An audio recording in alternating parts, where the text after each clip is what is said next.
I'm supposed to be on a bike right now in my SoulCycle class. It was scheduled for 8:30 a.m. today, Saturday, right here in Atlanta, Georgia. And there was a race, and so they had to cancel it. And I fully got here needing this class today.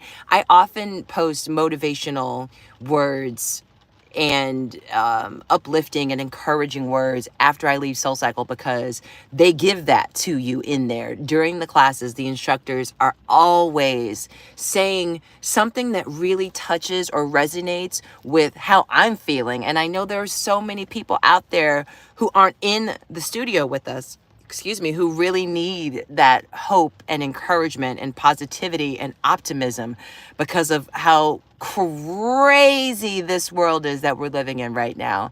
And I am an optimistic person. I am a hopeful person. I'm one of those people who really wants to see everybody thrive and everybody win.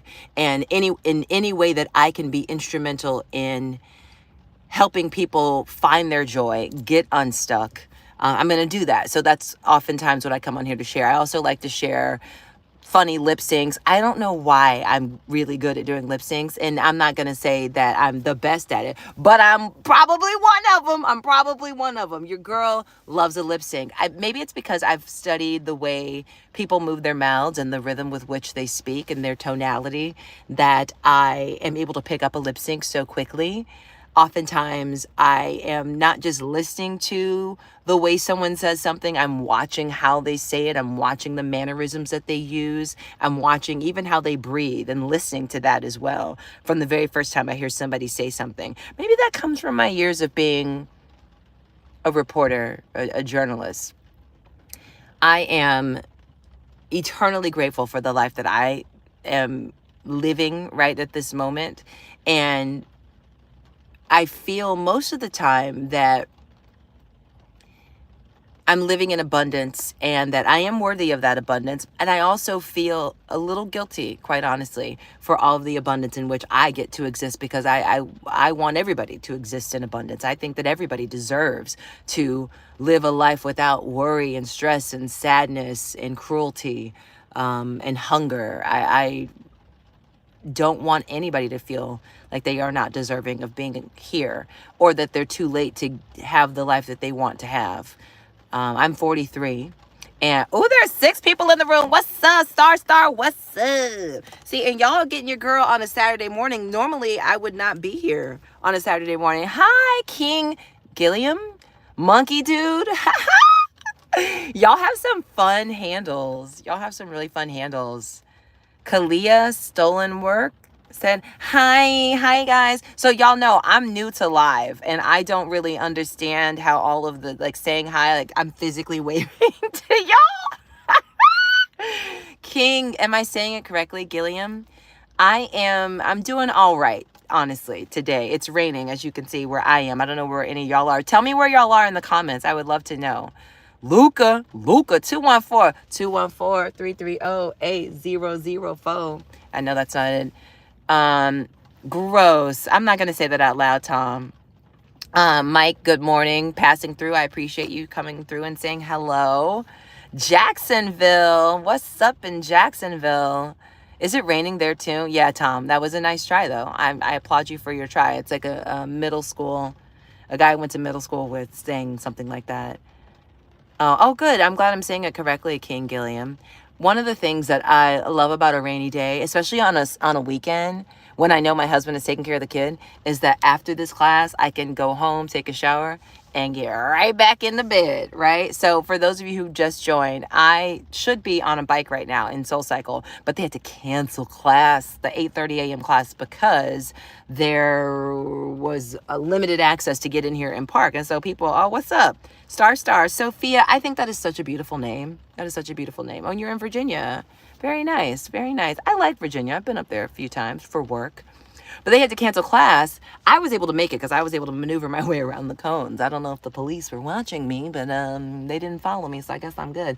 But anyway, I have to have this class today. A lot of the times, hi Mateen, thank you for joining us. A lot of the times when I am saying to y'all what they said to us in class, after class, it has a lot to do with the fact that I know there's so many people out there who are hurting. There are so many people out there who need the motivation, who need the encouragement, the support, the kindness, because there is not enough kindness in our world right now. So many people go out of their way to inflict horror and pain on other people, and I am the opposite of that. Your name is Jacob? Oh, I love the name Jacob. Oh my goodness. My first, like, maybe not real boyfriend, when I was in the 5th grade, his name was Jacob. Oh, happy birthday, Sophia. Happy birthday to you, Star Sophia. I love that. I hope you have a wonderful birthday today, wherever you are. Wait, did you say where you are, Sophia? I don't think so. I'm scrolling up. I don't see in here that where you say where you are. Your name is Mike. Hi, Mike. Luca 214. Oh, I get it. Hello, Dallas Mavericks fan. Or maybe you're just a Luca fan, or maybe you made that before. Didn't he get traded? Y'all, honestly, you would think I was never a sideline reporter. So for those of you who don't know, I used to be a sideline reporter for the Detroit Pistons, for Fox Sports Detroit. And I got to travel around the country with the Detroit Pistons. Yes, in their private team plane. The players were always very nice, and they started treating me, even though I was older than they are, I'm obviously smaller than they are, I was treated like a little sister. As people always like, oh, did the players try to hit on you? Oh, I'm like, no, it wasn't that kind of party. Really, it was very professional. I always keep it very professional. I'm there to do a job. I'm there to interview the players, interview the coaches, learn as much as I can about the team, report on injuries, report on any developments, report on what I'm the eyes of my entire crew out there on the court. And so when people are like, oh, you want to go to a game? Like, every time I get to go to an NBA game, an NFL game, MLB game, any of those, it's so much fun. And almost feels like a brand new experience, because I didn't experience professional sports or even college sports that way as a fan until, I would say just really in the last 5 years or so, because I was a reporter. And when you're a reporter, you're not experiencing a live professional game as a fan. You're experiencing it as a reporter, as a journalist, as someone who is covering this and trying and so poised and focused in what's happening and the mechanics of it all, and someone's talking in your ear and fans are screaming and you're writing reports down, right? That you don't get to really enjoy the game. I'm not sitting there eating popcorn like, oh, yay, and clapping, and then you can't cheer. There's no cheering. People forget that. Like, when you're a reporter, you can't cheer for one team or another. It shows bias. Even though I was embedded with the Detroit Pistons and obviously a fan of the Pistons at the time, and you can't cheer for the team, like, that's not, Oh, I bet you were mad, Mike, when Luca got traded. I heard that. My bad. Yeah. Where do I live? I am in Atlanta, Georgia. It doesn't say, y'all, I'm so new to lives. I really don't. I just decided to go live on a whim. What was the worst injury you recorded? Oh, goodness. The worst injury. Ooh, I'm trying to think of who it was. I was, what is his name? Oh, goodness. And I don't have my other phone to even look it up. I remember there was a player who fell. This is basketball. And he had gone up for a dunk, and there was a flagrant foul from the other team. Don't ask me who the other team was, because this was like 2014, y'all. This was a minute ago. It's 11 years, Shaka Khan. Shaka Khan is my curse word, by the way. People are like, why is she always saying Shaka Khan? Because when you do live TV, you cannot say curse words, obviously, or you will get fined, or your station will get fined, and you'll get in trouble. And they'll be like, you can't do that. But anyway, he went up for a dunk, and the opposing player like pulled him down, and he came down so hard, like on his elbow. We thought he broke his elbow, and the sound that it made on the basketball court, this loud thud that was so like people in the stands like did this collective gasp. And the thing about it is, when something like that happens, the other players on his team are getting really upset with the opposing team, and like they want to come to fisticuffs, as they say. They didn't that day, and they were able to be separated. But the main concern, in addition to that, is the player who has been injured. And when you are a reporter, you have to like get down in it as close as they'll allow you to be and report on what you see. And sometimes it can be very graphic.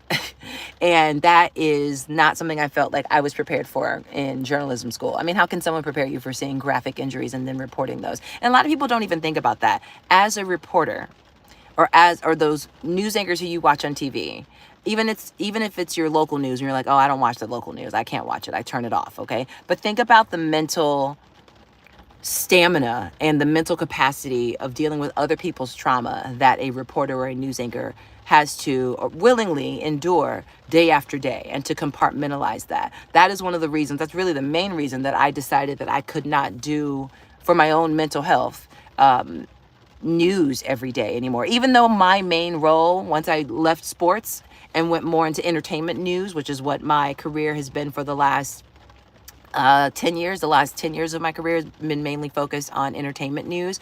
There were still days when I had to fill in for the main anchor and cover hard news. And hard news is hard news. And think about the world we live in and all the things that we see and hear about, right?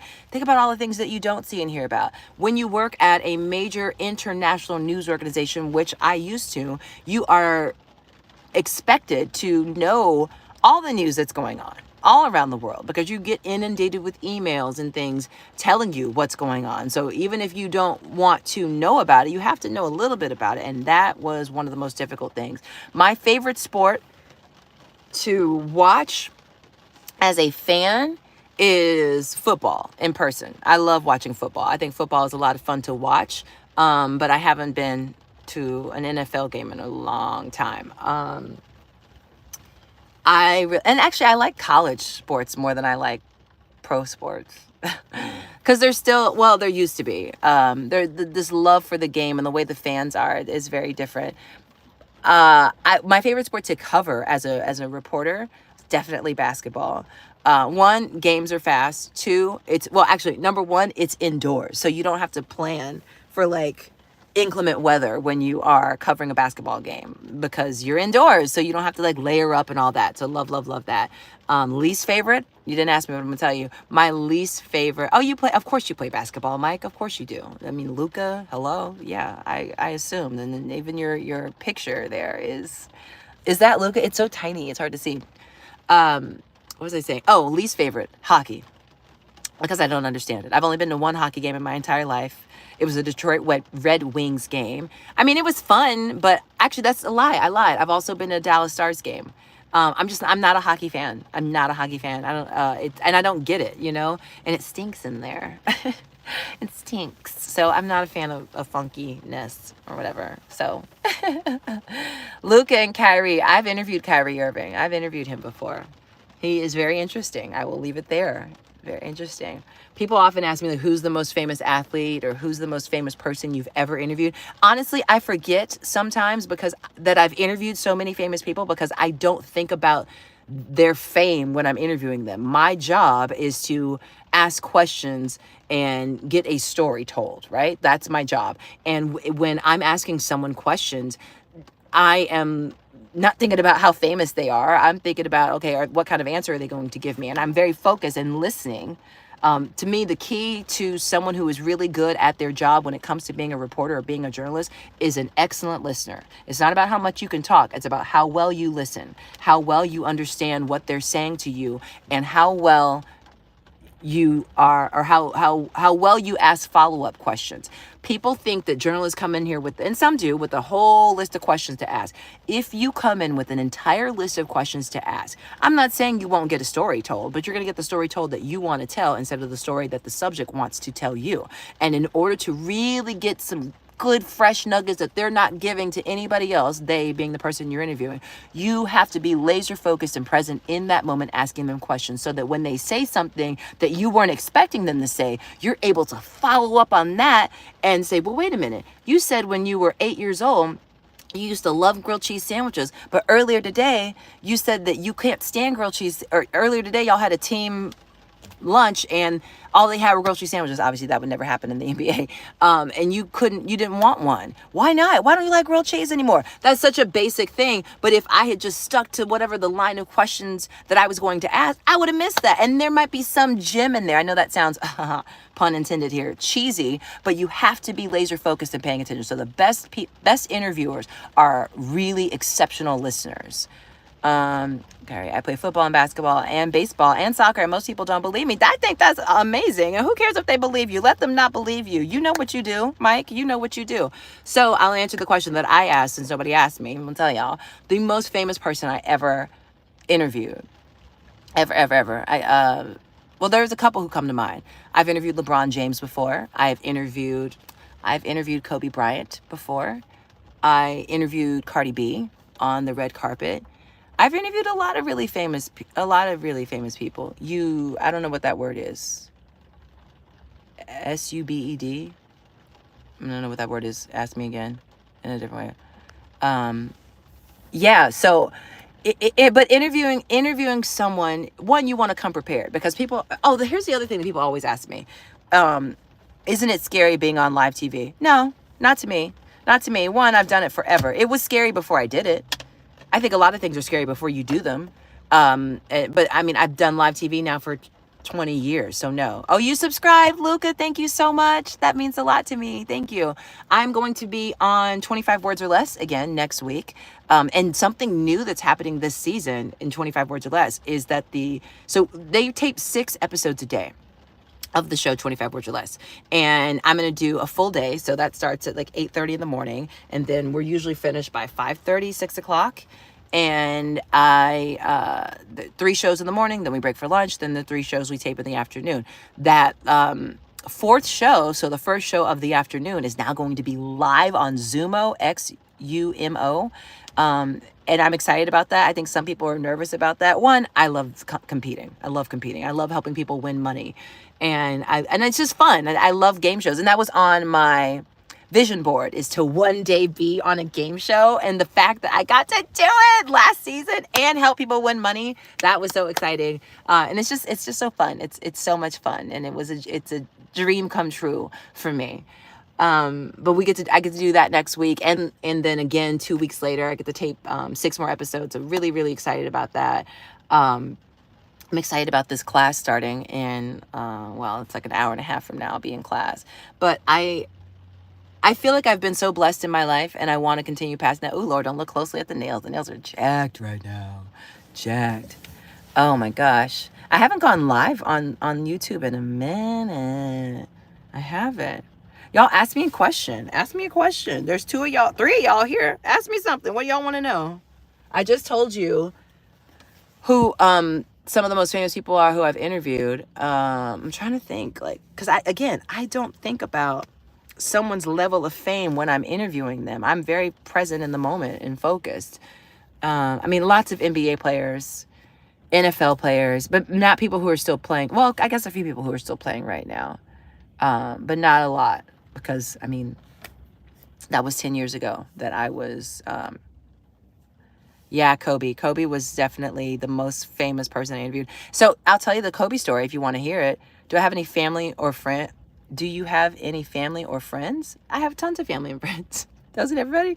I was at the Olympics in London, and I was working for Yahoo Sports. This was in 2012. And wow. There is nothing like covering the Olympics. It is so exhilarating, so exciting. It is long days and long nights, because think about this. When you're watching the Olympics on TV, it seems like it's happening all day, all these different events. And it is all day and night, all over whichever host city. And learning my way around London and taking the tube, mind the gap every day was an adventure. I was in my late 20s, early 30s. No, I was in my late 20s when I was in London for 2 months covering the Olympics, and it was just so exhilarating and just so much fun and exhausting too. Ryan Lochte, I interviewed him. I've interviewed Sonia Richards-Ross. She's one of the Real Housewives of Atlanta now, but that's when we first met, was there at the Olympics. Haven't interviewed Michael Phelps. That would have been cool to interview Michael Phelps. But I've been in the room when Michael Phelps was there. Actually, technically, I guess I was in the scrum, in the press area interviewing everybody. But yeah, that's covering the Olympics. There's nothing like that. Or covering a Super Bowl. Super Bowls are so much work, but so much fun as well. I've covered 2 Super Bowls. One of them was Super Bowl XL. I said that quickly. Super Bowl XL, and that was in Detroit in 2004, 5, 6, 5. 5? Y'all. Yeah, I think it's 2005. It's been a long time. I covered Beyonce's Super Bowl, hello, in New Orleans. That was a lot of fun. I really enjoyed that. Everybody's arriving for class in Lorraine. They have their 9-something class. Okay, I'm gonna stand here for like a couple more minutes, and then you have 7 subscribers. Monkey Dude is back. What's up, Monkey Dude? Thank you for coming back. I'm probably gonna jump off here in a second because I have some work I need to do, but I thought it would be nice to just jump on for a second and chit chat with y'all. Chit chat.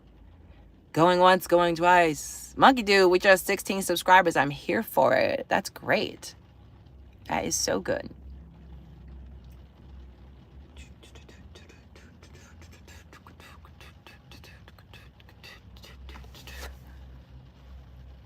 Some things don't work and that's all they let go. I get it, I get it, I get it, I get it.